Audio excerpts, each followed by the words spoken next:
నెల్లూరులో ఎండలు కేవలం ఎక్కువగా ఉన్నాయనే మాట సరిపోదు, ఇవిప్పుడు ప్రమాదంగా మారుతున్నాయి.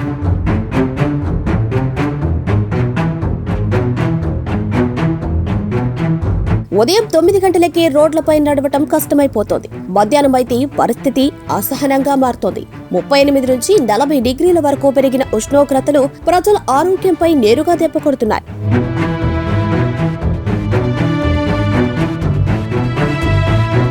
సన్ స్ట్రోక్, డిహైడ్రేషన్ కేసులు పెరుగుతున్నాయని సమాచారం. బయటకు వెళ్లిన కొద్దిసేపట్లోనే తల తిరగటం, బలహీనత, అలసట వంటి సమస్యలు వెంటాడుతున్నాయి. ఈ పరిస్థితిపై అధికారులు గట్టిగా హెచ్చరిస్తూ అవసరం లేకుండా ఎండలో తిరగొద్దని, ముఖ్యంగా మధ్యాహ్న సమయంలో బయటకు రావటం పూర్తిగా నివారించాలన్నారు.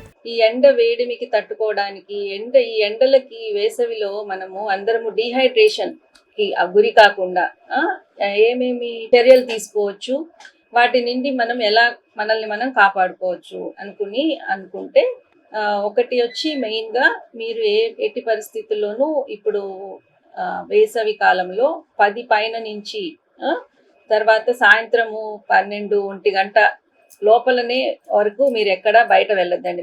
ముఖ్యంగా పెద్దవాళ్ళు 60 ఏళ్ళు పైబడిన వాళ్ళు, ముసలి వాళ్ళు ఉంటారు, వాళ్ళందరూ కూడా వయసు పైబడిన వాళ్ళందరూ ఈ టైంలో బయట వెళ్ళకండి. ఒకటి. తర్వాత వదులు దుస్తులు వేసుకోండి, అంటే లూజ్ క్లోత్స్ వేసుకోండి, కాటన్ దుస్తులు ధరించండి. తర్వాత మీరు ఎక్కువగా ఈ cool drinks, Thums Up, Pepsi, Coca Cola లాంటివి జోలికి వెళ్ళొద్దండి. అవి కార్బోనేటెడ్ డ్రింక్స్, అవి అప్పటికప్పుడు మీకు ఏదో అనిపించవచ్చు బాగుంది అని, కానీ అవి అంత మంచిది కాదు. సో మీరు ఎప్పుడు కూడా మీరు బయట వెళ్ళేటప్పుడు కూడా పల్చటి మజ్జిగ చేసుకొని దానిలో నిమ్మరసం కొంచెం కలుపుకొని, ఉప్పు కలుపుకొని, ఒక పించ్ సాల్ట్ వేసుకోండి, 1 స్పూన్ షుగర్ కలుపుకోండి. అదే మీకు ఓఆర్ఎస్ లాగా పనిచేస్తుంది. సో అది మీరు ఒక 1 లీటర్ బాటిల్ కానివ్వండి, 750 ml బాటిల్లో కానివ్వండి, మీరు ఇంట్లోంచి కలుపుకుని అది తీసుకుని వెళ్ళండి. మీ వెంట తీసుకెళ్ళి అప్పుడప్పుడు తాగుతూ ఉండండి. ఒకేసారి ఎప్పుడు కూడా మనము ఎక్కువ తాగితే అది యూరిన్లోనే మనకి వచ్చేస్తుంది. సో దానివల్ల పెద్ద ఉపయోగం ఉండదు. మీరు మీ మధ్యలో కొంచెం సిప్ చేస్తూ ఉండాలి. ఇది చాలా మంచి టిప్. తర్వాత కొబ్బరి బోండా నీళ్లు తీసుకోండి. మీకు మజ్జిగ కొంతమంది మాకు పడదు అనుకుంటారు, అలాంటప్పుడు ఉత్త నీళ్ళల్లోనే ఈ 1 spoon of sugar and pinch of salt కలుపుకుని వెళ్ళండి. నిమ్మకాయ కలుపుకోవచ్చు. ఇది చాలా మనకి ఉపయోగపడుతుంది.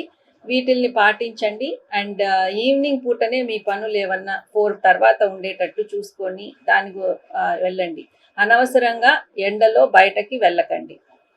ఇంకా ఆందోళన కలిగించే విషయం ఏంటంటే, చాలా మంది ఈ తీవ్ర వేడి నుంచి ఉపశమనం కోసం కూల్ డ్రింక్స్ వైపు మొగ్గు చూపుతున్నారు. కానీ అదే పెద్ద తప్పు. కూల్ డ్రింక్స్ తాగితే క్షణికంగా చల్లగా అనిపించినా అవి శరీరాన్ని ఇంకా డీహైడ్రేట్ చేసి ప్రమాదాన్ని పెంచుతాయి. ఈ ఎండ వేడిమిని తట్టుకోవాలంటే సబ్జా గింజలు ఉంటాయి. ఆ సబ్జాని నైట్లో మీరు గనక నీటిలో వేసి ఉంచేస్తే అది బాగా ఉబ్బుతాయి అన్నమాట. దానికి ఆ గుణం ఉంది. సో అంటే వాటర్ని పీల్చుకుని అది ఉబ్బినట్టు అవుతుంది, పెద్దదవుతుంది. దీన్ని మనము మజ్జిగలో కలుపుకుని తాగొచ్చు, లేదా ఫ్రెష్గా మీరు చేసుకునే ఏ ఫ్రూట్ జ్యూస్లో అయినా కూడా కలుపుకొని తాగితే మీకు ఈ ఎండ వేడిమికి చలువ చేయడానికి చాలా ఉపయోగపడుతుంది. ఇది అందరూ కూడా పాటిస్తే ఈ వేసవి కాలం నుంచి మనం అందరము ఈ వేడి తాపం నుంచి తట్టుకోవచ్చు. అందుకే ఇప్పటికైనా జాగ్రత్త పడాలి. నీరు, నిమ్మరసం, కొబ్బరి నీరు, బెల్లం పానకం వంటి సహజ పానీయాలని ఎక్కువగా తీసుకోవాలి. ఎండలు మరింత తీవ్రం కాబోతున్నాయి. కేవలం 65 లక్షల నుంచే అదిరిపోయే ఇండిపెండెంట్ హౌస్ మీకోసం. కేవలం 2 లక్షల అడ్వాన్స్ బుకింగ్ తో మీ ఇంటిని బుక్ చేసుకునే అవకాశం. అన్ని నేషనల్ బ్యాంక్స్ నుండి లోన్ సౌకర్యం కూడా అందుబాటులో ఉంది. గుండ్లపాలెం, ధనలక్ష్మీపురం, నెల్లూరు పరిసర ప్రాంతాల్లో ఈ అద్భుతమైన విల్లాస్ మీ కుటుంబానికి భద్రమైన భవిష్యత్, మీ పిల్లలకి మంచి వాతావరణం కావాలంటే ఇదే సరైన అవకాశం. మిస్ అవ్వకండి, ఇప్పుడే బుక్ చేసుకోండి. MKR constructions, Shri Balaji, Brindavanam, Nellore. Builder Kishore Reddy. 7416000111.